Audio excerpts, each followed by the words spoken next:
તમે બધા એકદમ મસ્ત મજામાં હશો અને આ લેક્ચર જોતા હશો. આઈ હોપ તમારા ઘરે પણ બધા એકદમ મજામાં હશે, મસ્ત હશે. ચાલો તો સ્ટાર્ટ કરીએ છીએ આપણું કેમિસ્ટ્રીનું આજનું સેશન. તો આજે આપણે વાત કરવાના છીએ સ્પેસિફિકલી જે ટોપિક છે. આમ તો બહુ ઈઝી ટોપિક છે, પરંતુ ઘણા બધા અલગ અલગ પ્રકારના પ્રશ્નો નીકળી શકે છે, ઘણા બધા અલગ અલગ પ્રકારના પ્રશ્નો બની શકે છે. એવો એક સરસ મજાનો ટોપિક છે અને એ છે પરમાણુ ક્રમાંક, પરમાણુ ભાર અને કેટલાક ટર્મ્સ આપણે જોવાના છે. ટર્મ્સ એટલે કે સમસ્થાનિકો, સમભારિકો, રાઈટ, એટલે કે સમસ્થાનિકો, આઇસોટોપ્સ, આઇસોટોન્સ, આઇસોબાર્સ, રાઈટ, આઇસોઇલેક્ટ્રોનીય સ્પીસીસ, આ બધા કેટલાક ટર્મ્સ આપણે જોવાના છીએ. તો ખૂબ જ ઈઝી ટોપિક છે. ચલો તો આ જે નાનકડો ટોપિક છે ને થોડો આ ચેપ્ટર થી જે કન્ટિન્યુ આપણે જોઈએ છે ને એનાથી થોડો અલગ પડે એવો છે. કેમ? તો કે આપણે શું વાત કરતા હતા? તો કે આપણે તો પરમાણુના મોડેલની વાત કરતા હતા, નમૂનાઓની વાત કરતા હતા. એમાંથી બે નમૂનાઓ તો આપણે જોઈ લીધા. એક તો થોમ્સનનો પરમાણુય નમૂનો અને રુથરફોર્ડનો પરમાણુય નમૂનો. અને રુથરફોર્ડના પરમાણુય નમૂના પછી હવે આપણને ખબર પડી ગઈ કે પરમાણુને એના કેન્દ્ર જેવું પણ કંઈક હોય. અને એના કેન્દ્રની અંદર શું હોય? તો કે જે ભારે કણો છે એની અંદર રહેલા હોય. ભારે કણ એટલે કયા? તો કે આપણે ટેબલ જોયું હતું, જો તમને યાદ હોય તો ટેબલ આપણે જોયું હતું કોનું? પ્રોટોન, ઇલેક્ટ્રોન અને ન્યુટ્રોનનું. એમાં આપણે જોયું હતું કે ભારે કણ કોણ છે? તો કે ભારે કણો છે પ્રોટોન અને ન્યુટ્રોન, જે કેન્દ્રની અંદર હોય, અને જે હલકા કણ છે એટલે કે ઇલેક્ટ્રોન એ સરફેસ પર આજુબાજુ ગતિ કરતા હોય વર્તુળાકાર. હવે એના પરથી આપણને કેટલી ખબર પડી, અને એ શું ખબર પડી? તો કે એ એટલે પરમાણુ ક્રમાંક અને દળ ક્રમાંક. તો આપણે આજે એના વિશે ડિટેલમાં વાત કરવાના છીએ. તો સ્ટાર્ટ કરીએ છીએ. પરમાણુ ક્રમાંક અને દળ ક્રમાંક. જો અત્યાર સુધી જે તમે વર્ડ સાંભળેલો હશે ને એ છે પરમાણુય દળ, રાઈટ, દળ ક્રમાંક નહીં. તો શા માટે આને દળ ક્રમાંક કહીએ છીએ એની પણ આપણે વાત કરીશું. પહેલા આપણે વાત કરી દઈએ કે પરમાણુ ક્રમાંક શું છે. હવે તમને પહેલેથી ખબર જ છે, ઘણા બધાને વ્યાખ્યા પણ આવડતી જ હશે, રાઈટ. પરમાણુ ક્રમાંક એટલે શું? તો કે પરમાણુ ક્રમાંકની આવશ્યકતા શા માટે પડી? તો કે પરમાણુને આપણે જો યુનિકલી આઈડેન્ટિફાય કરવો હોય, યુનિકલી આઈડેન્ટિફાય મતલબ કે જ્યારે આપણે એમ કહીએ ને કે આ 118 એટલે એ જ તત્વ થાય, રાઈટ. ઓગ્નેશિયમ એટલે ઓગ્નેશિયમ જ આવે, રાઈટ. 19 એટલે પોટેશિયમ જ આવે. એવો કોઈક નંબર આપવો છે, જેમ કે તમારો રોલ નંબર હોય, સિરિયલ નંબર હોય, એવો કોઈ યુનિક નંબર કે જેનાથી આપણે પરમાણુને ઓળખી શકીએ, રાઈટ. વાસ્તવમાં તો 118 પરમાણુઓ છે, તત્વો છે. તો એને ઓળખવા માટે, અલગ અલગ તત્વોના પરમાણુને ઓળખવા માટે કોઈ એવો નંબર કે જે પરમાણુ સાથે જોડાયેલો હોય. હવે એક વાત ખબર પડી કે પરમાણુ સાથે જે જોડાયેલો છે એ એટલે કે એની અંદર રહેલા ઇલેક્ટ્રોન, પ્રોટોન અને ન્યુટ્રોન એની અંદર રહેલા છે. અને બીજું કે પ્રોટોન અને ઇલેક્ટ્રોન જે છે એ સમાન સંખ્યામાં હોવા જોઈએ. હવે કારણ તો તમને પણ ધ્યાનમાં આવે. પ્રોટોન અને ઇલેક્ટ્રોન શા માટે સમાન સંખ્યામાં હોવા જોઈએ? સિમ્પલ, કે જેટલા પ્રોટોન હશે એટલા ઇલેક્ટ્રોન હોવા જોઈએ. કેમ કે પ્રોટોનનો પણ ધન વીજભાર છે, ઇલેક્ટ્રોનનો પણ ઋણ વીજભાર છે. તો જેટલા પ્રોટોન હશે એટલા ઇલેક્ટ્રોન હશે, ત્યારે તો પરમાણુ તટસ્થ બનશે, રાઈટ. એટલે પરમાણુની નમૂનાની પહેલી જ કન્ડિશન છે કે પરમાણુ તટસ્થ હોવો જોઈએ, અને એ બનાવવા માટે સમાન સંખ્યામાં પ્રોટોન અને ઇલેક્ટ્રોન હોવા જોઈએ.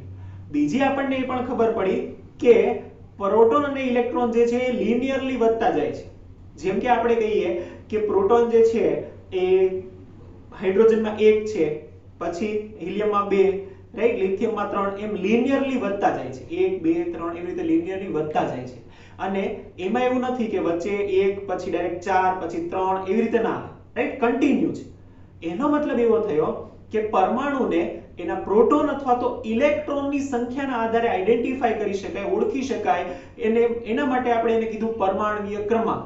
પરમાણુ ક્રમાંક એટલે માની લો કે તત્વોનો રોલ નંબર છે, રાઈટ, એના જેવું જ છે. તો આપણે કહીએ છીએ પહેલી વ્યાખ્યા પરમાણુય ક્રમાંક. પરમાણુય ક્રમાંક. તો શું છે પરમાણુય ક્રમાંક? તો કે પરમાણુ ક્રમાંક આપણે કહીએ છીએ તત્વમાં, અથવા તો પરમાણુ કહીએ છીએ, રાઈટ. પરમાણુ વિશે વાત કરીએ છીએ તો પરમાણુમાં રહેલા, પરમાણુમાં આમ તો પ્રોટોન ક્યાં હોય? પ્રોટોન તો હોય કેન્દ્રમાં. તો આપણે લખવું જોઈએ પરમાણુના કેન્દ્રમાં રહેલા, રાઈટ, કેન્દ્રમાં જ હોય, બીજે ક્યાંય પ્રોટોન હોય નહીં, પણ છતાં આપણને એવી રીતે વ્યાખ્યા આપેલી છે. આપણે એવું લખશું પરમાણુના કેન્દ્રમાં રહેલા પ્રોટોનની સંખ્યા અથવા જો હવે આ બીજી વ્યાખ્યા છે ને એ ઇમ્પોર્ટન્ટ છે. વાસ્તવમાં તો આપણે એવું કીધું કે પ્રોટોનની જે સંખ્યા હોય ને, પ્રોટોનની જે સંખ્યા હોય એને જ આપણે શું કહી શકીએ, તો કે એને જ આપણે કહી શકીએ કે એટલા જ ઇલેક્ટ્રોન હોય. પરંતુ જરૂરી નથી એટલા જ ઇલેક્ટ્રોન હોય. ઘણીવાર એવું થાય કે જેટલા ઇલેક્ટ્રોન ના હોય ને એટલા પ્રોટોન ના હોય. કઈ રીતે? ધારો કે હું એમ કહું કે કોઈ પરમાણુ પાસે પોઝિટિવ ધન વીજભાર છે, તો ધન વીજભારનો મતલબ શું થાય? એને એટલા ઇલેક્ટ્રોન ગુમાવેલા છે. કોઈ એમ કહું કે કોઈ પરમાણુ પાસે ઋણ વીજભાર છે, તો એટલા ઇલેક્ટ્રોન મેળવેલા છે. તો ત્યારે તો પ્રોટોન અને ઇલેક્ટ્રોન સમાન ના થાય, તો ત્યારે ઇલેક્ટ્રોનની સંખ્યાને પરમાણુ ક્રમાંક ન કહેવાય. તો એક સ્પેસિફિક વર્ડ આપણે લખીશું અને એ એટલે તટસ્થ પરમાણુમાં, ખાલી પરમાણુ નહીં, પરમાણુ કેવો હોવો જોઈએ? તટસ્થ, કોઈ વીજભાર વિના. તટસ્થ પરમાણુમાં રહેલા કુલ ઇલેક્ટ્રોનની સંખ્યા, એને પણ આપણે શું કહી શકીએ? એને પણ આપણે કહીએ પરમાણ્વીય ક્રમાંક. રાઈટ? એકદમ ઈઝી ટોપિક છે, તમને આઈડિયા આવી જાય એવો ટોપિક છે. રાઈટ? પણ એકાદ એક્ઝામ્પલ આના ઉપર આપણે જોવાના છે કેવા પ્રકારના આમાંથી એમસીક્યુ આવી શકે. રાઈટ? તમે નો ડાઉટ જે સોલ્વ કરશો તો આવા એમસીક્યુ તમને ધ્યાનમાં આવશે જ. એટલે કેવા એમસીક્યુ આવી શકે ને એ આપણે આમાં જોઈશું. પણ સાથે સાથે બીજું પણ એક જે છે વ્યાખ્યા એ પણ જોઈ લઈએ, અને એ વ્યાખ્યા છે દળ ક્રમાંક. વાસ્તવમાં જે દળ ક્રમાંક છે ને એ પરમાણુ ભાર જ છે. જે દળ ક્રમાંક છે ને એ પરમાણુ ભાર જ છે. રાઈટ? પરંતુ એને કોઈ સંખ્યા વડે દર્શાવવું હોય, સંખ્યા એટલે પૂર્ણ સંખ્યા વડે દર્શાવવું હોય, ત્યારે આપણે એને કહીએ દળ ક્રમાંક. હવે દળ ક્રમાંક શું છે? તો કે દળ ક્રમાંક એ દળ કોના લીધે હોય? તો કે પરમાણુનું દળ એ ભારે કણોના લીધે હોય, હલકા કણોના લીધે ના હોય. રાઈટ? ભારે કણો કયા છે? પ્રોટોન અને ન્યુટ્રોન. યાદ છે પેલું ટેબલ? મેં ત્યારે પણ તમને કીધું હતું કે ભારે કણો એટલે કે પ્રોટોન અને ન્યુટ્રોન જે આવ્યું હતું એનું એટોમિક માસ યુનિટમાં દળ આવ્યું હતું. એકનું આવ્યું હતું 1.058, એકનું આવ્યું હતું 1.0 સમથિંગ. રાઈટ? અને ઇલેક્ટ્રોનનું આવ્યું હતું 0.00058. એવું આવ્યું હતું. રાઈટ? ત્યારે આપણે એવું કીધું હતું પ્રોટોન અને ન્યુટ્રોન ભારે કણો છે એટલે એનું આપણે દળ લઈએ છીએ 1 u, જ્યારે ઇલેક્ટ્રોન માટે લઈએ છીએ 0 u. શા માટે આવું? કેમ કે ઇલેક્ટ્રોન હલકો કણ છે. રાઈટ? તો એના પરથી આપણને ધ્યાનમાં આવ્યું કે ભારે કણો જે છે એ છે ઇલેક્ટ્રોન અને પ્રોટોન. તો ભારે કણોની સંખ્યાને જે ગણી લઈએ એને જ કહેવાય દળ ક્રમાંક. તો આપણે કહીએ છીએ કે પરમાણુમાં દળ ક્રમાંક એટલે શું? દળ ક્રમાંક પરમાણુમાં રહેલા પ્રોટોન અને ન્યુટ્રોનની કુલ સંખ્યા,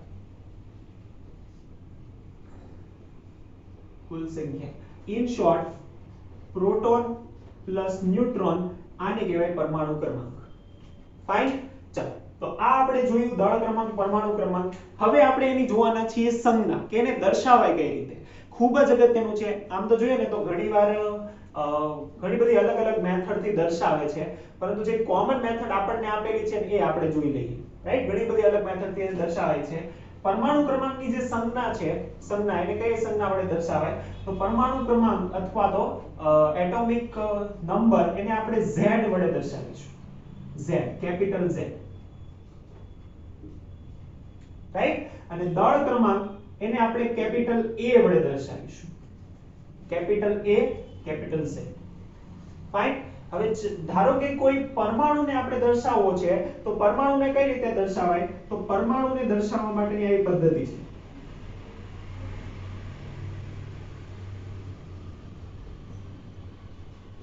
કઈ રીતે દર્શાવવાનો? કે ધારો કે આપણી પાસે પરમાણુ છે X, તો પરમાણુનો જે પરમાણુ ક્રમાંક છે એને ડાબી તરફ નીચે Z વડે લખાય, અને જે પરમાણુ ભાર છે એને ડાબી તરફ ઉપર આ રીતે લખાય.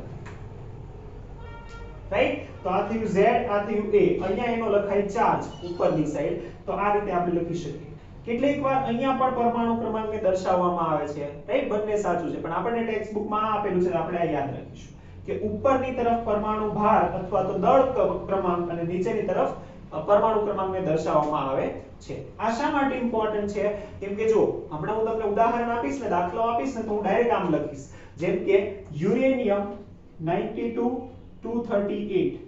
યુરેનિયમ, આ યુરેનિયમ છે 92 238 હવે અહીંયા તમને ખબર હોવી જોઈએ કે આ 92 શું દર્શાવે તો કે એ દર્શાવે z આ 238 શું દર્શાવે તો કે એ દર્શાવે પરમાણુ ભાર અથવા તો દળ ક્રમાંક ધ્યાનમાં આવશે રાઈટ ચલો તો આ આપણે જોયું આના પરથી કેટલીક તારવણી આપણે કરવાના છે જુઓ ખૂબ જ અગત્યની એક તારવણી આપણને મળે અને એ એટલે ન્યુટ્રોનની સંખ્યા ન્યુટ્રોનની સંખ્યા આ ખૂબ જ અગત્યનું છે કેમ કે આના પરથી છે ને ઘણા બધા MCQs તમે સોલ્વ કરી શકો કે ન્યુટ્રોનની સંખ્યા કેટલી થાય જુઓ પરમાણુ ક્રમાંક એટલે શું થાય પ્રોટોનની સંખ્યા એટલે પ્રોટોનની સંખ્યા એટલે આ a આમ લખી શકાય ચાલો તો આપણે આવું લખી શકીએ હું અહીંયા લખું છું કે a અહીંયા p n રાઈટ એ સંખ્યા છે તો આવું લખી શકાય p n0 રાઈટ લખી શકીએ ચાલો સેમ એવું લખી શકાય કે p એટલે કે પર પ્રોટોનની સંખ્યા એને શું કહેવાય પરમાણુ ક્રમાંક z તો આવું લખી શકાય કે a z ન્યુટ્રોનની સંખ્યા રાઈટ ચલો ન્યુટ્રોનની સંખ્યાને સબ્જેક્ટ બનાવીએ તો આને શું કહેવાય તો આને કહેવાય n a z એનો મતલબ ન્યુટ્રોનની સંખ્યા તમારે કોઈ પણ પરમાણુમાં શોધવી હોય તો આ સૂત્રથી શોધી શકો a z કરશો તો મળી જાય r છે આ રીતે કરતા ઈઝી કે ચલો જોઈએ નેક્સ્ટ રાઈટ તો આ આપણને ન્યુટ્રોનની સંખ્યા મળે તો આ ખૂબ જ અગત્યનું છે તો આ ધ્યાનમાં રાખીશું હવે આના પરથી કેટલાક આપણે MCQ સોલ્વ કરીએ એકાદ બે હું કરું ઉદાહરણ તરીકે આપું બાકીના તમે જાતે સોલ્વ કરો રાઈટ બહુ ઈઝી છે રાઈટ પણ થોડુંક આપણે ધ્યાનમાં આવી જાય કન્સેપ્ટ સમજાઈ જાય એટલા માટે છે ઈઝી પણ સમજાઈ જાય એટલા માટે એકાદ એક્ઝામ્પલ કરીએ તો સારું પડશે આ એક સૂત્ર આપણે ધ્યાનમાં રાખીશું કરીએ ઇરેઝ ફાઇન ચાલો ઇરેઝ કરીએ છીએ આ થયું પરમાણુ ક્રમાંક અને પરમાણુ દળ અથવા તો દળ ક્રમાંક a અને z ચાલો એકાદ બે ઉદાહરણ લઈ લઈએ ચાલો તો કહીએ છીએ ધારો કે આપણને પરમાણુ કોઈ આપેલો છે રાઈટ હવે તમને સંજ્ઞા ખબર છે ન્યુટ્રોન ખબર છે બધું તમને ધ્યાનમાં છે તો કોઈ એક પરમાણુ આપેલું છે એકાદ બે ઉદાહરણ કરીશું એટલે થોડુંક બધા કન્સેપ્ટ આવી જશે ને એવા ઉદાહરણ આપણે કરીશું આપણને કોઈ પરમાણુ આપેલો છે x અને એ આપેલું છે -2 રાઈટ x -2 અને એવું કીધું છે કે પરમાણુમાં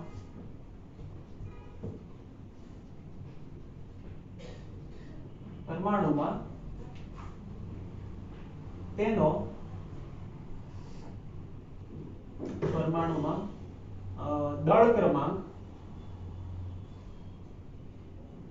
દળ ક્રમાંક આપણને આપેલું છે કેટલું છે એ છે 40 બીજું આપણને આપેલું છે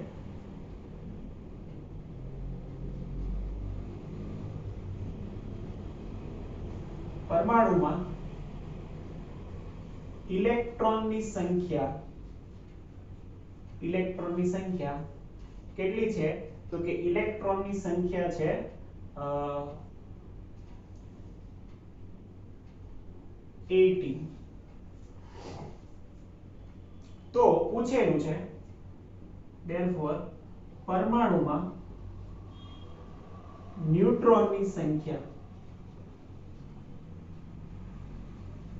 કેટલી હશે રાઈટ આ x કોઈ તત્વ છે આપણને ખબર નથી રાઈટ આપણને ખબર નથી કે કયું તત્વ છે આપણને ખાલી આ ઇન્ફોર્મેશન આપેલી છે અને આપણને એવું કીધું છે કે ન્યુટ્રોનની સંખ્યા ફાઇન્ડ કરો ચાલો જેમને પણ આઈડિયા આવતો હોય તો એ ટ્રાય કરો કઈ રીતે થઈ શકે રાઈટ બાકીના આપણે હમણાં સોલ્વ કરીશું ચાલો ફટાફટ ટ્રાય કરો એકવાર રાઈટ ટ્રાય કરશો તમે ટ્રાય કરીને પછી આપણે આગળ સોલ્વ કરીશું કે ચાલો ટ્રાય કરો ન્યુટ્રોનની સંખ્યા ચાલો તો ન્યુટ્રોનની સંખ્યા માટેનું સૂત્ર મૂકવું કે ન્યુટ્રોનની સંખ્યા એટોમિક માસ z રાઈટ અહીંયા આપણને આપેલું છે પરમાણુમાં દળ ક્રમાંક એટલે કે એટોમિક માસ આ આપણને આપી દીધું છે કેટલું છે એ છે 40 આ એ છે રાઈટ પણ જે નથી આપ્યું એ છે z માટેની વ્યાખ્યા એવું કહે છે કે પ્રોટોનની સંખ્યા પણ પ્રોટોનની સંખ્યા તો અહીંયા આપેલી જ નથી અહીંયા ઇલેક્ટ્રોનની સંખ્યા આપેલું છે તો શું ડાયરેક્ટ અહીંયા ઇલેક્ટ્રોનની સંખ્યા 18 મૂકી દઉં નહીં ફરીથી વ્યાખ્યા વિચારો. વ્યાખ્યામાં એવું કીધું હતું તટસ્થ પરમાણુમાં રહેલા ઇલેક્ટ્રોનની સંખ્યા. શું આ તટસ્થ પરમાણુ છે? નહીં. એમાં -2 વીજભાર છે. તો આને તટસ્થ કરવો હોય તો શું કરવું પડે? એનો મતલબ આને કોઈના 2 ઇલેક્ટ્રોન લીધેલા છે. -2 નો મતલબ શું થાય? કોઈકના 2 ઇલેક્ટ્રોન લીધેલા છે. તો પોતાના કેટલા હોય? તો પોતાના હશે 16 અને કોઈક બીજાના લીધેલા હશે 2. ધ્યાનમાં આવે છે, રાઈટ? એનો મતલબ સીધો એવો થયો કે આ જે -2 છે એ -2 કોકના 2 ઇલેક્ટ્રોન લીધા હશે. એ જો રિમૂવ કરી દઈએ તો પરમાણુમાં એટલે કે તટસ્થ પરમાણુમાં ઇલેક્ટ્રોનની સંખ્યા કેટલી થાય? તો કે 18 - 2 = 16. અને એ જ શું થાય? Z થાય. તો ન્યુટ્રોનની સંખ્યા આપણને મળે કે 14 - 16. આ તમે કરશો તો તમને મળશે 24. ખબર પડી? રાઈટ? તો આવી રીતના ક્વેશ્ચન આવી શકે છે. ટોપિક એકદમ ઈઝી, પણ તમારે સમજીને વિચારીને આન્સર આપવાનો છે કે આ કઈ રીતે થાય. ધ્યાનમાં આવશે શું ડિફરન્સ છે, કઈ રીતે થઈ શકે. ઓકે, કરશો આ રીતના. ચાલો, તો આ થયો ક્વેશ્ચન. હવે વધારે કોઈ ક્વેશ્ચન કરતા નથી, તમને ધ્યાનમાં આવી જશે, રાઈટ? ઘણા બધા આવી રીતના ક્વેશ્ચન હોય છે, તમને પૂછશે કે પ્રોટોનની સંખ્યા કેટલી, ઇલેક્ટ્રોનની સંખ્યા કેટલી, ન્યુટ્રોનની સંખ્યા કેટલી, રાઈટ? તો એ તમને આવડવું જોઈએ. એક હજી ક્વેશ્ચન લઈ લઈએ, રાઈટ? એ તમારે સોલ્વ કરવાનો છે, મને કહેવાનો છે. ચાલો, ઓકે, ચાલો. હવે તમારે સોલ્વ કરવાનો છે, તમારે જ આન્સર આપવાનો છે, રાઈટ? આપેલું છે કે તત્વ છે ઓક્સિજન -2, રાઈટ? ઓક્સિજન છે 17, ઓક્સિજન 8 અને આ છે 17, રાઈટ? 18. ચલો, આ આપેલું છે આપણને અને પૂછેલું શું છે? આ જ આપેલું છે કે આ તત્વો માટે અથવા તો આ પરમાણુ માટે ઇલેક્ટ્રોનની સંખ્યા, પ્રોટોનની સંખ્યા અને ન્યુટ્રોનની સંખ્યા શોધો. ચલો, ફટાફટ શોધો જોઈએ, રાઈટ? આટલું આપેલું છે અને આ પરમાણુમાં રહેલા ઇલેક્ટ્રોનની સંખ્યા, પ્રોટોનની સંખ્યા અને ન્યુટ્રોનની સંખ્યા તમારે શોધીને મને કહેવાનું છે, રાઈટ?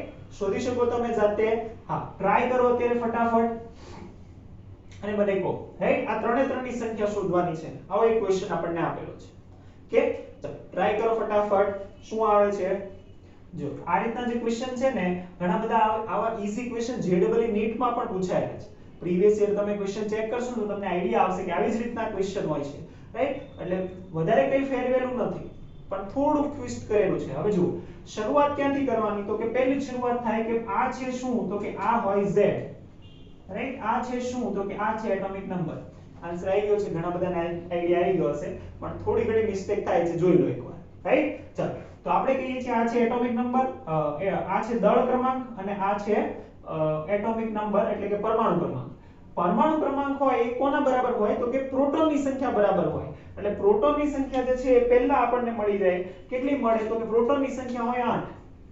પ્રોટોનની સંખ્યા નહીં બદલાય, પરંતુ ઇલેક્ટ્રોનની સંખ્યા તટસ્થ પરમાણુ હોતે તો ઇલેક્ટ્રોનની સંખ્યા પણ 8 હોતે, પરંતુ શું આ તટસ્થ પરમાણુ છે? નહીં. તો કે અહીંયા -2 વીજભાર છે. એનો મતલબ આ જે ઓક્સિજનનો પરમાણુ છે એને 2 ઇલેક્ટ્રોન કોઈક પાસે લીધેલા હશે. કોઈકના ઇલેક્ટ્રોન એની પાસે પડેલા છે, તો પોતાના 8 ઇલેક્ટ્રોન અને બીજા 2 ઇલેક્ટ્રોન, તો ટોટલ ઇલેક્ટ્રોન કેટલા થશે? તો અહીંયા ટોટલ ઇલેક્ટ્રોન થવા જોઈએ 10, નહીં કે 8. શા માટે ખબર પડી? કેમ કે એને 2 ઇલેક્ટ્રોન કોઈકના લીધા છે, રાઈટ? અહીંયા પ્લસ વીજભાર હોતો એટલે ઇલેક્ટ્રોન આપણે ઓછા કરે, રાઈટ? તો અહીંયાથી આપણને ખબર પડી કે 2 ઇલેક્ટ્રોન લીધા છે, તો એ થવા જોઈએ 10 અને આપણને આમાંથી આ સબસ્ટ્રેટ કરીએ, આ તો આપણને આવડશે જ, રાઈટ? ચાલો, તો આ કેટલા થવા જોઈએ? તો કે a - z કરીએ એટલે 18 - 8 કરીએ તો આપણને મળશે 10, એટલે ન્યુટ્રોનની સંખ્યા પણ થશે 10. ખબર પડી કઈ રીતે આવ્યું, રાઈટ? જો તટસ્થ પરમાણુ માટે પ્રોટોન અને ઇલેક્ટ્રોનની સંખ્યા સમાન હોય, પરંતુ જે વીજભારિત છે એટલે કે જેને કોઈકના ઇલેક્ટ્રોન લીધા છે, ધન વીજભાર ધરાવે છે, ઋણ વીજભાર ધરાવે છે, એના માટે પ્રોટોન અને ઇલેક્ટ્રોનની સંખ્યા સમાન હોતી નથી. આ ધ્યાનમાં રાખીશું. આ રીતના ક્વેશ્ચન આવે. આ રીતના ક્વેશ્ચન કરતા બસ વધારે કરતા નથી, રાઈટ? તમને આઈડિયા આવી ગયો હશે. બહુ ઈઝી ક્વેશ્ચન છે અને તમને નો આઈડિયા આવે તો પૂછજો, રાઈટ? આ ઘણા બધા ક્વેશ્ચન તમને મળશે, જાતે સોલ્વ કરશો ને તો. હવે કેટલાક ટર્મ્સ આપણે જોવાના છીએ, કેટલાક પદો, રાઈટ? એની વ્યાખ્યા લખીશું, ઉદાહરણ લખીશું. હવે જો ઘણા બધા એવા નામ છે ને કે એના ઇંગ્લિશ નામ તમારે યાદ રાખવા પડશે, રાઈટ? જેમ કે સમસ્થાનિકો હોય ને એને આઇસોટોપ્સ પણ કહે. તો ઘણી બધી બુકમાં તમને ડાયરેક્ટ એમ પૂછે કે આઇસોટોપ એટલે શું, રાઈટ? અને ઘણી બુકમાં કીધું હોય સમસ્થાનિક એટલે શું. પ્યોર ગુજરાતી સમસ્થાનિક છે, પણ આઇસોટોપ એનું ઇંગ્લિશ છે, એ પણ આપણે યાદ રાખવાનું, કેમ કે ક્યારેક એવું પણ પૂછે છે. તો બંને આપણે યાદ રાખીશું. તો પહેલું આપણે લખીએ છીએ. હવે બધા પદ આપણે સમજાવવાના છે, રાઈટ? 4 પદો છે મુખ્ય, આઈ થિંક 4 થી 5 છે. સમસ્થાનિકો છે, સમભારિકો આઇસોટોન્સ, આઇસોબાર્સ, આઇસોટોન્સ અને આઇસો ઇલેક્ટ્રોનિય સ્પીસીસ, સમ ઇલેક્ટ્રોનિય સ્પીસીસ. એ તમને ધ્યાનમાં હશે. ચાલો તો શરૂઆત કરીએ છીએ સમસ્થાનિકોથી, રાઈટ? સમસ્થાનિકો એને આપણે કહીએ છીએ આઇસોટોપ્સ, આઇસોટોપ્સ, રાઈટ? ચાલો સમસ્થાનિકો. હવે તમને જો આવર્ત કોષ્ટક તો ખબર જ હશે, રાઈટ? સમસ્થાનિક એનો શબ્દ પરથી સમજો. સમસ્થાનિક જેનું સ્થાન સમાન હોય. ક્યાં સ્થાન? પરમાણુઓને ક્યાં મૂકવાના હોય? તો કે બધા જ પરમાણુઓને આપણે ક્યાં મૂકેલા છે? આવર્ત કોષ્ટકમાં. એટલે કે આવર્ત કોષ્ટકમાં જો તત્વોનું સ્થાન સમાન હોય તો એવા તત્વોને અથવા તો એવા પરમાણુઓને સમસ્થાનિકો કહે છે. હવે આવર્ત કોષ્ટકમાં કોઈનું સ્થાન સમાન ક્યારે હોય છે?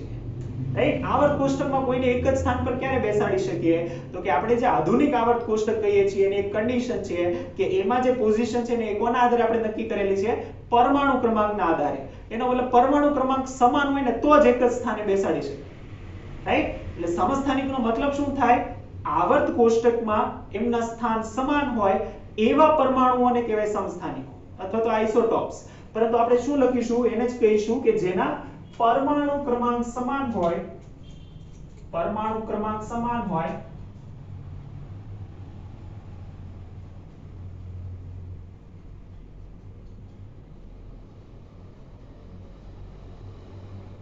પરંતુ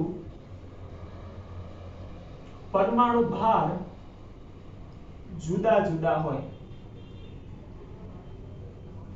રાઈટ? એટલે શું હોય? Z સમાન હોય પરંતુ પરમાણુ ભાર અથવા તો દળ ક્રમાંક એ અલગ અલગ હોય તો એને કહેવાય સમસ્થાનિક, રાઈટ? આવું શક્ય છે?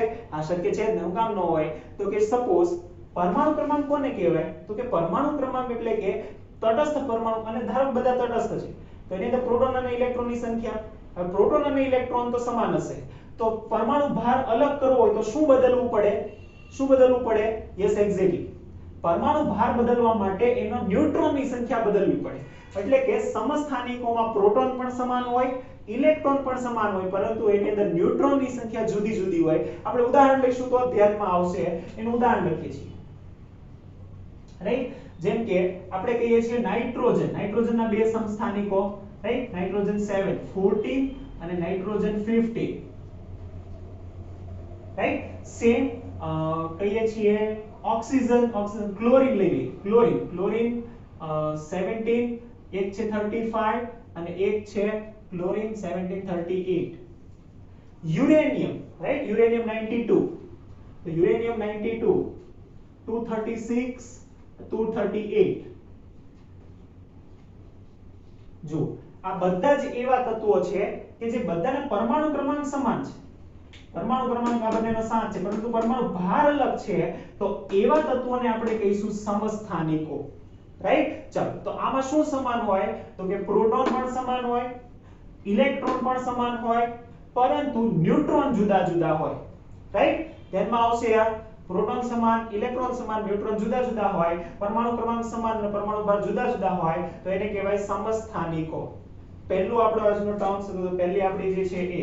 ચાલો બીજું કહીએ છીએ સમસ્થાનિકો જેવું છે સમભારિકો. સમભારિકો જો શબ્દ પરથી ધ્યાનમાં આવે, સમભારિકોને જ આપણે કહીએ છીએ આઇસોબાર્સ. આઇસોબાર, રાઈટ? સમભારિકો, ભાર જેનો ભાર સમાન હોય. ભાર એટલે કયો ભાર? પરમાણુ ભાર સમાન હોય. પરમાણુ ભાર સમાન હોય એને જ આપણે કહીએ છીએ સમભારિકો.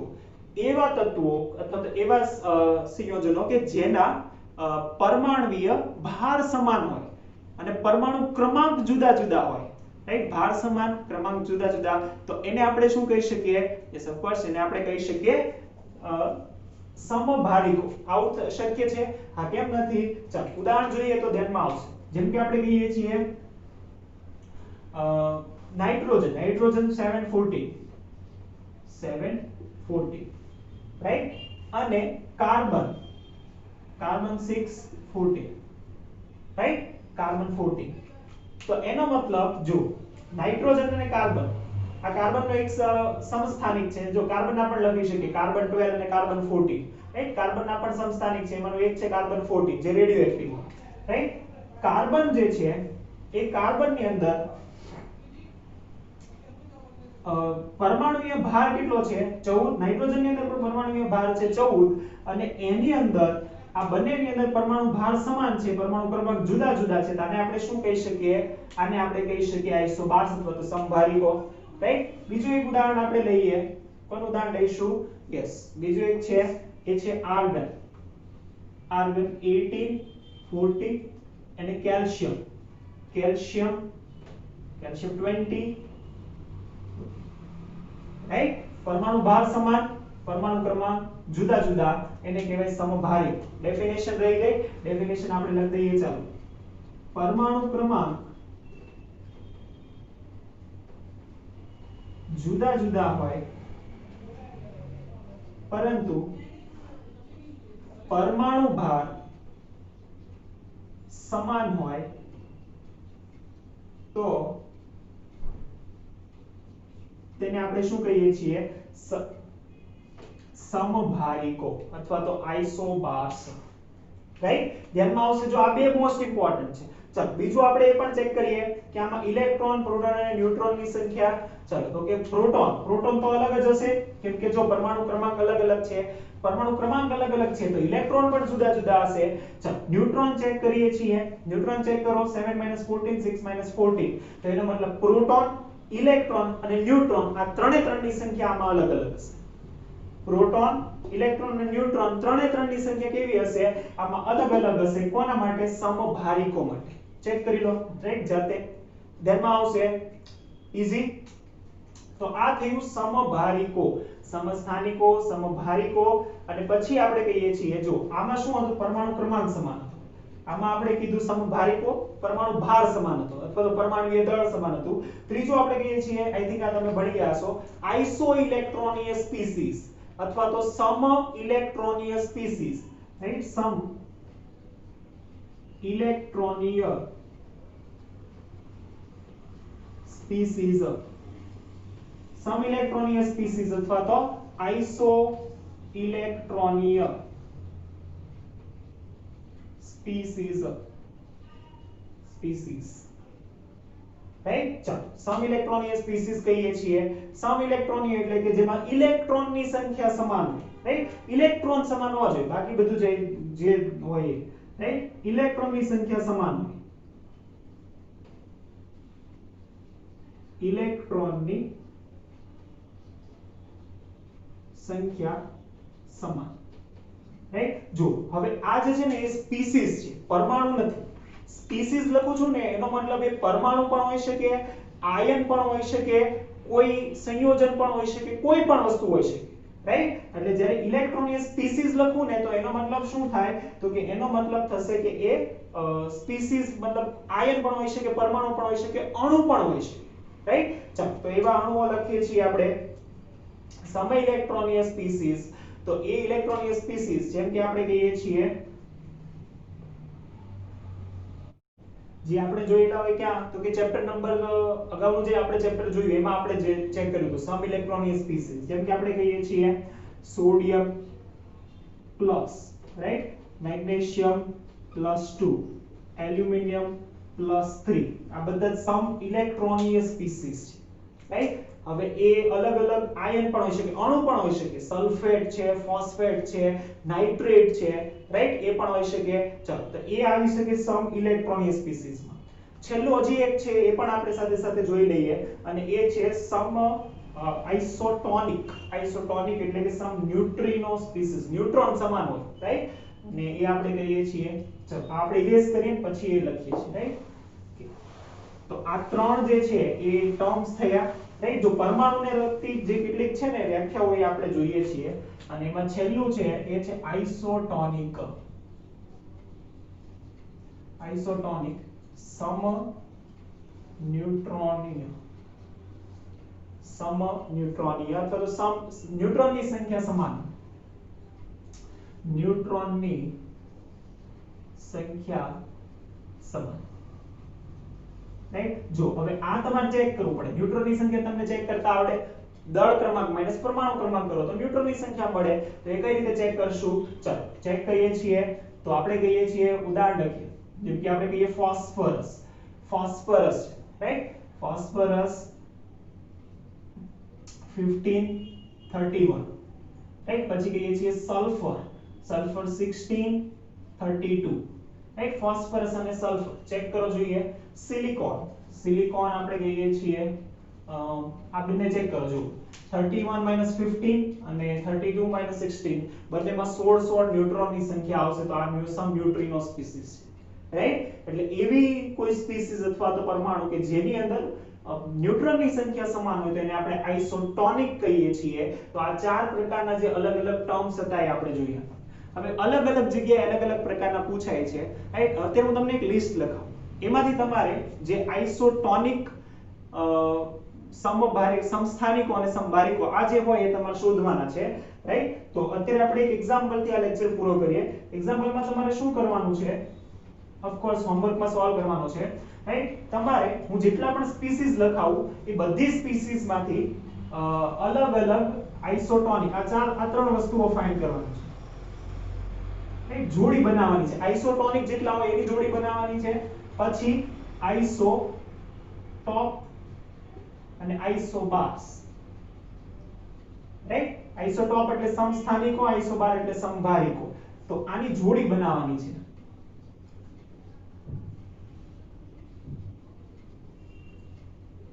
રાઈટ. જેટલા હોય ને એમાંથી. ચલો તો આપણે કેટલા કહીએ છીએ?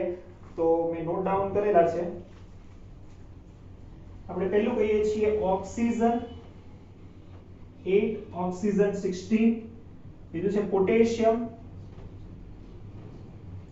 39, રાઈટ. જો જરૂરી નથી બધા વચ્ચે હોય, પણ કોઈકની વચ્ચે હશે સ્પીસીસ, એ તમારે ફાઇન્ડ કરવાનું છે. 235, potassium 90, 40, nitrogen 7, 14, oxygen 8, 18, calcium 20, 40 and uranium 92, 238, right. ચલો તો આ કેટલાક એક્ઝામ્પલ છે. આ એક્ઝામ્પલમાંથી આ બધામાંથી તમારે શું કરવાનું છે? તો કે આ જોડ બનાવવાની છે, રાઈટ. જે આઇસોટોનિક હોય, આઇસોટોપ હોય ને આઇસોબાર હોય. તો ત્રણ આમ ખાના બનાવવાના, રાઈટ. જે આઇસોટોનિક હોય એ બધાને એકમાં લખવાના, આઇસોટોનિક હોય ને એક બધામાં લખવાના, આઇસોબાર્સ હોય ને એક બધામાં લખવાના, રાઈટ. ચલો તો આ એક સોલ્વ કરજો તો તમને બેટર આઈડિયા આવી જશે કે આ બધું શું છે, રાઈટ. જો સમસ્થાનિકો અને સમભારિકો આપણી ટેક્સ્ટ બુકમાં આપેલા છે, પણ સમ ઇલેક્ટ્રોનીય સ્પીસીસ અને આઇસોટોન સમ ન્યુટ્રિનો સ્પીસીસ એ આપણને નથી આપેલું. તો એ પણ આપણે અહીંયા જોયું છે, એ પણ આપણે ધ્યાનમાં રાખીશું. બીજું, જે પરમાણુના કેન્દ્રની અંદર જે રહેલા તત્વો છે કે અંદર રહેલા જે કણો છે એટલે કે ન્યુટ્રોન અને પ્રોટોન, એને સામયિક રીતે ન્યુક્લિયોન્સ કહેવાય, રાઈટ. જે ન્યુક્લિયસની અંદર રહેતા હોય, ન્યુક્લિયસ એટલે પરમાણુનું કેન્દ્ર, એની અંદર રહેતા હોય એને સામયિક રીતે શું કહેવાય? ન્યુક્લિયોન્સ. આ પણ આપણે ધ્યાન રાખીશું. તો કયો કણ જે ન્યુક્લિયોન્સમાં ના આવે?